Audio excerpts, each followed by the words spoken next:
ರಾಮಸಮುದ್ರದಲ್ಲಿ ಕೆಳಗಟ್ಟಿದ ಶ್ರೀ ತಿಬ್ಬಳ್ಳಿ ಮಾರಮ್ಮ ಹಬ್ಬದ ಸಂಭ್ರಮ. ವಿಜೃಂಭಣೆಯ ಮಡೆಯ ಉತ್ಸವ, ತೆಪ್ಪೋತ್ಸವ, ಕೆಂಡೋತ್ಸವ ಆಗುತ್ತದೆ. ಯಾರು ಕೊಂಡ ಆಯುವುದಿಲ್ಲ ಇಲ್ಲಿಯ ವಿಶೇಷ. ಚಾಮರಾಜನಗರ ನಗರದ ರಾಮಸಮುದ್ರ ಬಡಾವಣೆಯಲ್ಲಿ ಗ್ರಾಮ ದೇವತೆ ಶ್ರೀ ತಿಬ್ಬಳ್ಳಿ ಮಾರಮ್ಮ ಹಬ್ಬದ ಸಂಭ್ರಮ ಕಳೆಗಟ್ಟಿದ್ದು, ಹಬ್ಬದ ಪ್ರಯುಕ್ತ ಕೆಂಡೋತ್ಸವ, ಮಡ ಉತ್ಸವ, ತಪ್ಪೋತ್ಸವ ವಿಜೃಂಭಣೆಯಿಂದ ನಡೆಯಿತು. ಬಡಾವಣೆಯ ತಿಬ್ಬಳ್ಳಿ ಕಟ್ಟೆ ಹತ್ತಿರ ಇರುವ ಶ್ರೀ ತಿಬ್ಬಳ್ಳಿ ಮಾರಮ್ಮ ದೇವಸ್ಥಾನದಲ್ಲಿ ಬೆಳಗ್ಗೆ ಹೋಮ, ವಿಶೇಷ ಪೂಜೆ ನಡೆಯಿತು. ದೇವಸ್ಥಾನದ ಮುಂಭಾಗದಲ್ಲಿ ಹಬ್ಬದ ಸಂಭ್ರಮ ಕಳೆಗಟ್ಟಿತ್ತು. ಹಬ್ಬದ ಅಂಗವಾಗಿ ಮಾರಮ್ಮ ದೇವಸ್ಥಾನವನ್ನು ವಿದ್ಯುತ್ ದೀಪಗಳಿಂದ ಹಾಗೂ ಹಸಿರು ತೋರಣಗಳಿಂದ ಅಲಂಕರಿಸಲಾಗಿತ್ತು. ದೇವರಿಗೆ ವಿಶೇಷ ಪೂಜೆ ಸಲ್ಲಿಸಲಾಯಿತು.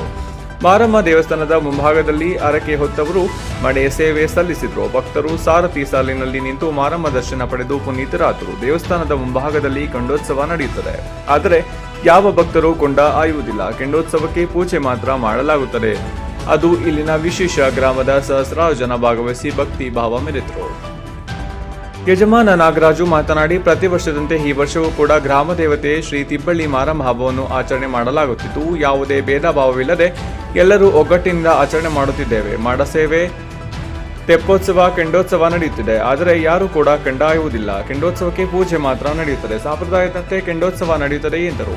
ಯಜಮಾನರಾದ ನಾಗರಾಜು, ಪಾಪಣ್ಣ, ಆಂಜನೇಯ, ರೇವಣ್ಣ, ಚಂದ್ರಪ್ಪ, ಸಿದ್ದರಾಜು, ಚನ್ನಾಂಜಯ್ಯ, ಡಿ ನಂಜಪ್ಪ, ಪ್ರಸನ್ನ, ಜಿ ರಾಜಪ್ಪ ಸೇರಿದಂತೆ ಸಹಸ್ರಾರು ಸಂಖ್ಯೆಯಲ್ಲಿ ಗ್ರಾಮಸ್ಥರು, ಭಕ್ತರು ಭಾಗವಹಿಸಿದ್ದರು. ವರದಿ ಹೊಮ್ಮ ನಂಜುನಾಯಕ, ಪ್ರಜಾಪೌ ಟಿವಿ, ಚಾಮರಾಜನಗರ. ಮಾರಮ್ಮನ ಹಬ್ಬವನ್ನು ಪ್ರತಿ ವರ್ಷವೂ ಕೂಡ ವಿಜೃಂಭಣೆಯಿಂದ ಆಚರಿಸ್ತಾ ಇದ್ದೀನಿ. ಎಲ್ಲ ರಾಮಸಮುದ್ರದ ಭಕ್ತಾದಿಗಳು, ಹೌಸಿಂಗ್ ಬೋರ್ಡು, ನಗರ ಎಲ್ಲರೂ ಕೂಡ ಇಲ್ಲಿ ಬಂದು ಭಕ್ತಿಗೆ ಶರಣರಾಗಿರ್ತಾ ಇರ್ತಾರೆ.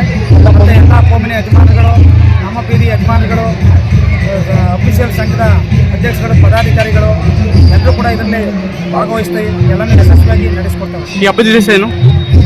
ಮಾರಮ್ಮನ ಜಾತ್ರೆ. ಇದು ಮನೆ ಸೇವೆ ಮತ್ತು ತಂಬಿ ಸೇವೆ